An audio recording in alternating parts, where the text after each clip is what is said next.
दोस्तों स्वागत है आपका मेरे YouTube चैनल इंग्लिश बाबू पर। और आज मैं फिर हाजिर हूँ आपके साथ एक नई स्टोरी लेकर। और दोस्तों आज की जो स्टोरी है बहुत ही मज़ेदार कहानी है, सुनकर आपको बहुत मज़ा आएगा। उसके अलावा इस स्टोरी में आपको कई सारे नए इंग्लिश के वर्ड मीनिंग सीखने को मिलेंगे, उनकी करेक्ट प्रोनाउंसिएशन के बारे में पता चलेगा, और जो इसका ग्रामर का पार्ट है हम उसे बिल्कुल डिटेल में कवर करेंगे। तो एक एक स्ट्रक्चर को आप बहुत ही आसानी से सीख पाएंगे। तो चलिए दोस्तों आज की इस कहानी को हम शुरू करते हैं और सबसे पहले कहानी का टाइटल देखते हैं। कहानी का टाइटल है वॉट आई डिज़ायर। क्या मतलब हुआ? डिज़ायर का मतलब होता है किसी चीज़ की इच्छा करना, किसी चीज़ की कामना करना, लालसा करना, उसे डिज़ायर कहा जाता है। तो इसका क्या मतलब हुआ? वॉट आई डिज़ायर मतलब मैं जिस चीज़ की इच्छा करता हूँ। तो दोस्तों ये आज की इस कहानी का टाइटल है, शीर्षक है, और अब मैं इसे पढ़ना शुरू करता हूँ। आपसे रिक्वेस्ट है आप इसे बिल्कुल ध्यान से सुने, और यदि आपको कोई नया वर्ड या फिर नया स्ट्रक्चर देखने को मिले तो आप उसे नोट भी ज़रूर करें। तो चलिए इसको शुरू करते हैं।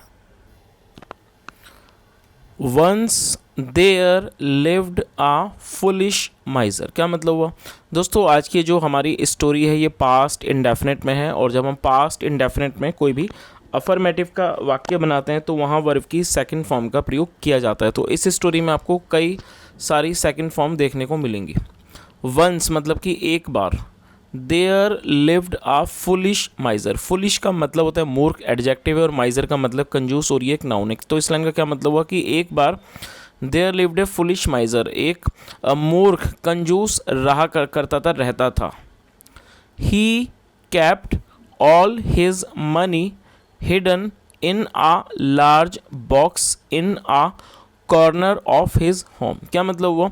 ही कैप्ट। और दोस्तों ये भी हमारा पास्ट इंडेफिनिट का अफर्मेटिव वाक्य है, और पास्ट इंडेफिनिट में जब भी हम कोई अफर्मेटिव का वाक्य बनाते हैं तो वहाँ वर्ब की सेकंड फॉर्म का प्रयोग किया जाता है, और ये कीप की सेकंड फॉर्म है कैप्ट। तो क्या मतलब हुआ? ही कैप्ट, वह रखता था, ऑल हिज मनी, अपने सारे पैसों को, हिडन छुपाकर, इन अ लार्ज बॉक्स, एक बड़े संदूक में, बॉक्स में, बॉक्स मतलब एक तरह का संदूक या कह सकते हैं बड़े डब्बे में, इन अ कॉर्नर, एक कोने में, ऑफ हिज हाउस, होम, अपने घर के। तो इस पूरी लाइन का क्या मतलब हुआ? He kept all his money hidden, वो अपने सारे पैसों को छुपा कर रखता था, इन अ लार्ज बॉक्स, एक बड़े संदूक में, in a corner of his home, अपने घर के एक कोने में। चलिए आगे देखिए। One day a fire broke out in his house, और ये ब्रेक आउट की सेकंड फॉर्म ब्रोक आउट, जिसका मतलब होता है आग लग जाना। तो क्या मतलब हुआ? वन डे, एक दिन, a fire broke out in his house मतलब एक दिन उसके घर में आग लग गई। एज जैसे कि, the fire grew in strength. और दोस्तों ये जो हमारा वाक्य है ये भी पास्ट इंडेफिनिट का अफर्मेटिव वाक्य है, और ये ग्रो की सेकंड फॉर्म है ग्रू, जिसका मतलब होता है बढ़ना। एज जैसे कि, the fire grew in strength, और स्ट्रेंथ का मतलब होता है ताकत, और ये एक नाउन है। मतलब जैसे ये जो आग थी वो ग्रू इन स्ट्रेंथ मतलब वो और ज़्यादा ताकतवर हो गई, मतलब बढ़ गई। ही क्राइड, वह चिल्लाया, क्राइड आउट लाउडर मतलब बहुत ज़ोर से चिल्लाया। चलिए आगे देखिए। His neighbours rushed towards his home. और दोस्तों ये जो वर्ड है आप इसे नोट कर सकते हैं, RUSH। रश का मतलब होता है किसी जगह पर बहुत तेज़ी से पहुंचना। तो क्या मतलब हुआ? His neighbours rushed towards his home, और ये टूवर्ड्स का मतलब की ओर, जो उसके हिज नेबर्स मतलब जो उसके पड़ोसी थे, रश्ड वो दौड़े, टूवर्ड्स हिज होम उसकी घर की तरफ।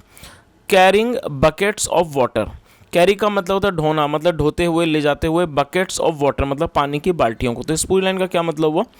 His neighbours rushed towards his home carrying buckets of water मतलब जो उसके पड़ोसी थे वो उसके घर की तरफ दौड़े, कैरिंग बकेट्स ऑफ वाटर मतलब कि बाल्टियों को ढोते हुए। चलिए आगे देखिए। All my wealth lies there in a box he wept. और दोस्तों वेल्थ का मतलब होता है धन या फिर संपत्ति। तो उसने क्या कहा? ऑल माई वेल्थ मतलब मेरी सारी संपत्ति, मेरा सारा धन, लाइज वो पड़ा हुआ है, लाइज मतलब पड़ा होना, पड़ा हुआ है, देयर इन ए बॉक्स उस संदूक में, ही वेप्ट वह रोया। और दोस्तों ये वीप की सेकंड फॉर्म है, ही वेप्ट मतलब वह रोया। आगे देखिए। A greedy goldsmith overheard him and said. क्या मतलब हुआ? और दोस्तों ये जो वर्ड है ग्रीडी, ये एक एडजेक्टिव है जिसका मतलब होता है लालची, तो आप इस वर्ड को नोट कर सकते हैं। और गोल्ड स्मिथ का मतलब होता है सुनहार। जो लोग सोने वगैरह का व्यापार करते हैं, सोने चांदी का, उसे गोल्ड स्मिथ कहा जाता है, जिसका मतलब है सुनहार। तो क्या मतलब हुआ? अ ग्रीडी गोल्ड स्मिथ मतलब एक लालची सुनहार ने ओवरहर्ड हिम। और दोस्तों ये ओवर हियर की सेकंड फॉर्म है। ओवरहर्ड मतलब सुन लेना, उसने सुन लिया। ओवरहर्ड हिम मतलब उसे सुन लिया। एंड सैड और कहा, I will go and get the box for you. और दोस्तों यहाँ पर एपेस्ट्रोफी लगा के डबल एल का प्रयोग किया गया है। और आपको ये चीज़ याद रखनी है कि एपेस्ट्रोफी के बाद यदि डबल एल का प्रयोग होता है तो वो विल होता है। और ये हमारा फ्यूचर इंडेफिनिट का अफर्मेटिव वाक्य है जहाँ पर विल का प्रयोग किया गया है हेल्पिंग वर्ब के रूप में। आई विल गो मतलब मैं जाऊँगा, and get the box for you, और आपके लिए बक्सा मतलब वो जो संदूक है वो लाऊंगा। तो इस पूरी लाइन का क्या मतलब हुआ, इसे समझ गए होंगे आप। A greedy Goldsmith overheard him and sad मतलब एक लालची जो सुनहार था उसने उसको सुन लिया। ओवरहर्ड मतलब उसने उसकी आवाज़ को सुन लिया। एंड सैड और कहा, I will go and get the box for you मतलब मैं जाऊँगा और आपके लिए बक्से को मतलब संदूक को लाऊंगा। आगे देखिए, बट लेकिन only on one condition. Condition का मतलब होता है शर्त। But only on one condition लेकिन सिर्फ एक ही शर्त पर। After I get the box, after I get the box मतलब मेरे बॉक्स लाने के बाद। आई विल गिव यू मैं आपको दूंगा। ओनली मतलब सिर्फ वही। वॉट आई डिज़ायर मतलब वॉट आई डिज़ायर मतलब जिसकी मेरी इच्छा हो। द रेस्ट इज़ माइन और जो रेस्ट, और रेस्ट का मतलब बाकी बचा हुआ। द रेस्ट इज़ माइन मतलब जो बाकी है या जो भी बची हुई चीज़ है, बचा हुआ है, रेस्ट इज़ माइन वो मेरा है। तो इस पूरी लाइन का क्या मतलब हुआ, इसे आप समझ ही गए होंगे। उसने किस तरह की शर्त रखी, आप इसे अच्छे समझ लीजिए। Only one condition. After I get the box मतलब कि मेरे बॉक्स लाने के बाद। I will give you only what I desire मतलब मैं आपको सिर्फ वही दूंगा। वॉट आई डिज़ायर मतलब जिसकी मुझे मतलब वॉट आई डिज़ायर जिसकी मुझे इच्छा है, जो मैं चाहता हूँ। द रेस्ट इज़ माइन और जो बाकी है वो मेरा होगा। चलिए आगे देखिए। The desperate miser hastily agreed to the goldsmith conditions. क्या मतलब हुआ दोस्तों? ये जो वर्ड है डेस्परेट, ये एक एडजेक्टिव है जिसका मतलब होता है निराश या फिर हताश। और ये एडजेक्टिव है, आप इसे नोट कर सकते हैं। द डेस्परेट माइजर, और वो जो निराश या कह सकते हैं हताश माइजर था, कंजूस था। हैस्टिली अग्रीड, और दोस्तों हैस्टिली एडवर्ब है जिसका मतलब होता है जल्दबाजी में, जल्दी से, जल्दबाजी में, हैस्टिली। और ये एडवर्ब है। एडवर्ब का मतलब होता है ऐसा कोई भी शब्द जो किसी वर्ब की विशेषता को बताए, उसे एडवर्ब कहा जाता है। और आप देखेंगे कि इस तरह के बहुत से शब्द जो कि एल वाई पे ख़त्म होते हैं वो एडजेक्टिव होते हैं, वो एडवर्ब होते हैं। तो ये जो वर्ड है हमारा हैस्टिली एडवर्ब है। और अग्री का मतलब होता है सहमत हो जाना। तो क्या मतलब हुआ? The desperate miser hastily agreed, और ये जो हताश कंजूस था वो जल्दीबाजी में, हैस्टिली मतलब जल्दबाजी में, अग्रीड वो सहमत हो गया टू द गोल्डस्मिथ कंडीशन। और दोस्तों यहाँ गोल्डस्मिथ के बाद एपिस्ट्रोफी एस का प्रयोग किया गया है जिसका मतलब होता है का के की। गोल्डस्मिथ कंडीशंस मतलब सुनहार की शर्तों पर। तो इस पूरी लाइन का क्या मतलब वो आप इसे अच्छे से समझ लीजिए। The desperate miser hastily agreed to the goldsmith conditions मतलब ये जो हताश कंजूस था वो जल्दबाजी में उस सुनहार की जो शर्तें थी उस पर वो राज़ी हो गया, मतलब उस पर वो सहमत हो गया। चलिए दोस्तों अब हम आगे देखते हैं आगे क्या होता है इस स्टोरी में। The Goldsmith jumped into the flames, और जंप का मतलब होता है कूद जाना और ये सेकंड फॉर्म है। और दोस्तों आप इस वर्ड को नोट कर सकते हैं। फ्लेम का मतलब होता है आग की लपटें, उसे फ्लेम कहा जाता है।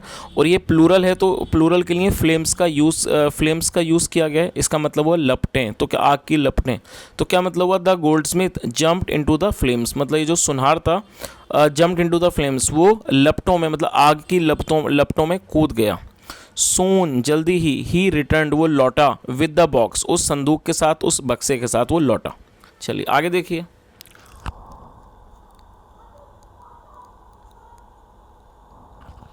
द गोल्डस्मिथ सैड सुनहार ने कहा, यू प्रॉमिस्ड मी, और प्रॉमिस का मतलब होता है वादा करना। और दोस्तों यहाँ पर मैं आपको एक छोटी सी इन्फॉर्मेशन देना चाहूँगा।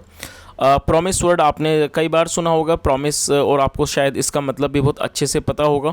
प्रॉमिस जो है उसका मतलब होता है वादा। और दूसरा आपको इस चीज़ को भी नोट करना है, ये जो वर्ड है प्रॉमिस आप इसे वर्ब की तरह और नाउन की तरह प्रयोग कर सकते हैं। इसका मतलब है वादा या फिर वादा करना। तो आप इस चीज़ को नोट कर सकते हैं कि ये जो शब्द है ये वर्ब होने के साथ साथ नाउन भी है, इसको नाउन की तरह भी प्रयोग किया जाता है और साथ में वर्ब की तरह। तो यहाँ पर उस शब्द को, उस वर्ड को, प्रॉमिस को वर्ब के रूप में प्रयोग किया गया, जिसका मतलब है वादा करना। तो क्या और ये सेकंड फॉर्म है। क्या मतलब हुआ, यू प्रॉमिस्ड मी, आपने मुझसे वादा किया, दैट की आई कुड गिव यू, कि मैं आपको दे सकता हूँ, what I desire. What I desire मतलब जिसकी मुझे इच्छा है, जो भी मेरी इच्छा है या जिस चीज़ की मैं इच्छा करता हूँ। हेयर, यहाँ टेक द बॉक्स, मतलब टेक द बॉक्स, इस बॉक्स को ले लो, इस संदूक को ले लो। The gems and coins are all mine, और जेम्स का मतलब होता है रतन या फिर जवाहरात। तो उसने क्या कहा, the gems and the coins, मतलब ये जो रतन है और जो सिक्के हैं, मतलब कॉइन्स हैं, आर ऑल माइन, ये सारे मेरे हैं। तो इस दोस्तों, इस यहाँ तक आप इसे अच्छे से समझ गए होंगे कि जो सुनार था उसने क्या कहा कि आपने मुझसे वादा किया था कि I could give you what I desire, मतलब मैं आपको दे सकता हूँ जो जिस चीज़ की मेरी इच्छा होगी। यहाँ टेक द बॉक्स मतलब इस बॉक्स को ले लो। The gems and coins are all mine, और ये जो रतन है और जो सिक्के हैं वो सब मेरे हैं। चलिए आगे देखिए।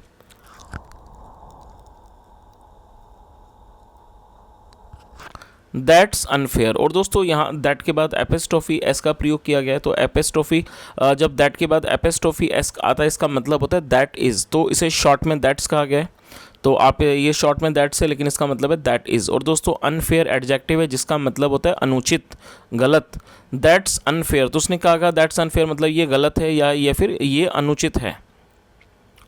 You can keep half my savings, क्या मतलब हुआ, और दोस्तों सेविंग्स का मतलब है बचत। तो क्या मतलब हुआ इस लाइन का, you can keep half my savings, मतलब आप मेरी बचत का, जो मेरी सेविंग्स से बचत है, आप उसका आधा हिस्सा रख सकते हो, बट लेकिन I will take the other half, लेकिन मैं लूँगा द अदर हाफ, जो दूसरा मतलब बाकी आधा हिस्सा है वो मैं लूँगा। तो इस पूरी लाइन का क्या मतलब हुआ कि उसने क्या कहा कि ये जो दैट्स अनफेयर, ये जो चीज़ है ये अनफेयर है, मतलब अनुचित है।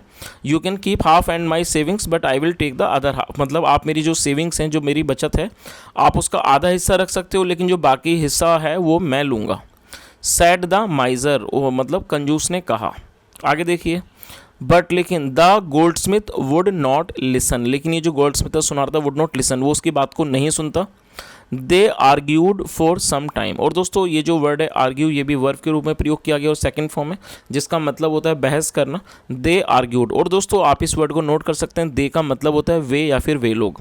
जब हमारे सब्जेक्ट में एक से अधिक व्यक्ति शामिल होते हैं तो वहाँ पर दे का प्रयोग किया जाता है, जिसका मतलब होता है वे या फिर वे लोग, और ये एक प्लूरल नाउन है, आप इसे नोट कर सकते हैं। तो क्या मतलब हुआ, दे आर्ग्यूड फॉर सम टाइम, और दे यहाँ पर इसलिए क्या यूज़ किया गया क्योंकि यहाँ जो दो व्यक्तियों के बारे में बात हो रही है, उस कंजूस के बारे में और उस सुनार के बारे में। दे आर्ग्यूड फॉर सम टाइम मतलब उन्होंने थोड़ी देर, कुछ समय तक बहस की। चलिए आगे देखिए।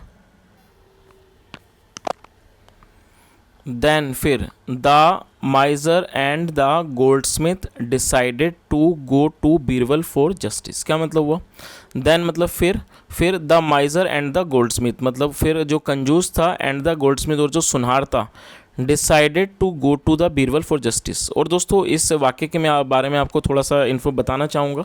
ये जो हमारा वाक्य है ये पास्ट इंडेफिनिट का ही अफर्मेटिव वाक्य है, और जो यहाँ पर ध्यान देने वाली बात है वो ये है कि इस वाक्य के अंदर दो वर्ब का प्रयोग कर कर वाक्य को बनाया गया है। तो दोस्तों आपको ये चीज़ याद रखनी है कि यदि आप कोई भी ऐसा वाक्य बनाते हैं जहाँ पर आप उस वाक्य में दो वर्ब का प्रयोग करते हैं, तो आपको ये चीज़ याद रखनी है कि जो उसमें मुख्य वर्ब है, मतलब जो टेल पर है, उस मतलब उसको आपको क्या करना है, उसे आपको टेंस के अकॉर्डिंगली यूज़ करना है। अब मान लीजिए ये जो हमारा वाक्य है ये पास्ट इंडेफिनिट का वाक्य है, तो यहाँ पर जो इसकी मुख्य क्रिया है, मतलब जो इसकी जो प्राइमरी वर्ब है वो है डिसाइड, जिसका मतलब होता है फैसला करना, निर्णय करना किस चीज़ के बारे में, और इसको टेंस के अकॉर्डिंगली यूज़ किया गया है क्योंकि ये पास्ट इंडेफिनिट है, तो यहाँ पर सेकंड फॉर्म लगाई गई है। लेकिन जब आप उसके बाद दूसरी वर्ब का प्रयोग करेंगे तो उससे पहले आपको टू लगाना होगा, और टू के बाद हमेशा ही वर्ब की फर्स्ट फॉर्म का प्रयोग किया जाता है इर्रिस्पेक्टिव ऑफ एनी टेंस। तो आपको ये चीज़ याद रखनी है कि जब आप कोई भी ऐसा वाक्य बनाएं जहां दो वर्ब का प्रयोग करना है, तो जो मुख्य वर्ब है वो आपको टेंस के अकॉर्डिंग यूज़ करनी है, और उसके बाद जो आप वर्ब यूज़ करेंगे वो आपको फर्स्ट फॉर्म का प्रयोग करना है, लेकिन उससे पहले आपको टू का यूज़ करना होगा। तो अब इसको एक बार अच्छे से समझ लेते हैं, और आपको इसका मतलब ही बता दिया मैंने। डिसाइड मतलब फैसला करना, निर्णय करना, तय करना। देन फिर the miser and the Goldsmith, उसके बाद ये जो माइजर था, कंजूस था, और ये जो सुनार था, गोल्डस्मिथ, डिसाइडेड टू गो, उन्होंने जाने का फैसला किया। तो ये दो वर्ब हो गई, फैसला करना और जाना। डिसाइडेड टू गो, जाने का फैसला किया, कहाँ, टू बीरबल, बीरबल के पास, फॉर जस्टिस, इंसाफ के लिए। जस्टिस मतलब न्याय, इंसाफ। तो इस पूरी लाइन का मतलब आप अच्छे से समझ आ गया होगा। इसका क्या मतलब हुआ कि उसके बाद ये जो कंजूस था और जो सुनार था उसने बीरबल के पास जाने का फैसला किया फॉर जस्टिस, न्याय के लिए। चलिए दोस्तों, अब हमें आगे देखेंगे कि आखिर बीरबल ने कैसे न्याय किया। बीरबल थॉट, और ये थिंक की सेकंड फॉर्म है। थिंक मतलब सोचना और थॉट मतलब सोचा। Birbal thought for a while, और फॉर ए वाइल मतलब कुछ समय के लिए, कुछ क्षण के लिए। Birbal thought for a while, Birbal ने कुछ समय के लिए सोचा। एंड सैड, और कहा। गोल्डस्मिथ मतलब कि सुनहार। यू प्रोमिस्ड द माइज़र मतलब आपने वादा किया, माइज़र मतलब कंजूस से।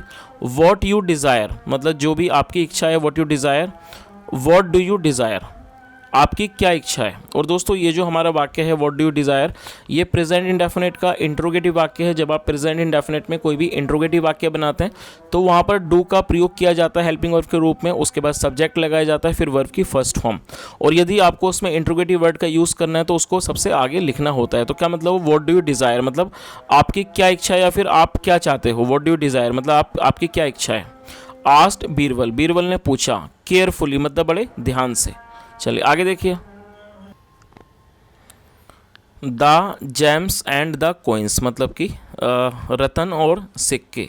रिप्लाइड द गोल्डस्मिथ इमीडिएटली, सुनार ने जवाब दिया। रिप्लाई मतलब जवाब देना, इमीडिएटली मतलब तुरंत। चलिए आगे देखिए। देन फिर, दीज आर द माइजर्स, और यहाँ माइजर के बाद एपिस्ट्रोफी एस है जिसका मतलब है काकी की। तो क्या मतलब हुआ, देन फिर दीज आर द माइजर्स, फिर ये कंजूस के हैं। एज यू प्रोमिस्ड जैसा आपने वादा किया। टू गिव देने का, हिम उसे। वॉट यू डिज़ायर मतलब जिस चीज़ की आपकी इच्छा है। तो दोस्तों आपको यहाँ तक मतलब इसको समझ में आ गया होगा। जो बीरबल थे उन्होंने उसको क्या कहा कि आपके वादे के अनुसार, पहले उससे पूछा कि आपको क्या चाहिए, उसने क्या बताया कि रतन और सिक्के। फिर उन्होंने क्या किया, दीज आर माइजर्स, और ये जो हैं ये कंजूस के हैं। एज यू प्रॉमिस जैसा आपने वादा किया। टू गिव देने का, उसे मतलब कंजूस को। व्हाट यू डिज़ायर जो आपकी इच्छा हो। तो जाहिर सी बात है वो अपने शब्दों में फंस गया क्योंकि उसकी इच्छा तो उन सिक्कों के लेने की थी। आगे देखिए।